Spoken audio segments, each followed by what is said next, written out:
خانتك تبقى بره بيتك مش جوه بيتك. فين النخوه وفين الرجوله بتاعت الرجاله بتاعت زمان، ان الست بس لو بصت من البلكونه وحاجه من جسمها بانت كانت بتبقى يوم اسود.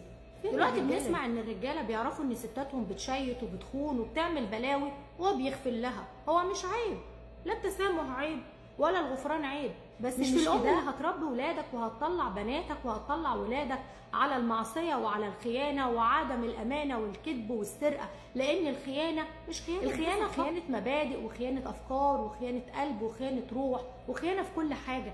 الست اللي خانت الراجل لما راحت عاشقها وراحت اكيد قالت عليك بلاوي سودا، قالت ان انت مش راجل وان اهلك مش كويسين وان هي تعبانه في حياتها. اصل هي مش هتروح تقول ان هي مبسوطه وراحت لواحد غيرك عشان تنبسط زياده. يعني شغل مخك، والغفران مش في كل حاجه والتسامح مش في كل حاجه. الست الخاينه ملهاش الا مكان واحد، المكان اللي جت منه اقرب مقلب. وان كانت حجتها ان هي خانت عشان اعصابها بايظه ارميها في مصحه عشان دي مجنونه. مش احسن ما تطلع ست خاينه ولو كانت قليله الادب يبقى اهلها يربوها، مالكش فيه. المهم ابعدها عن بيتك وابعدها عن عيالك، خليك زي ما انت بيتك نظيف وابعد النجاسه الزباله عن بيتك.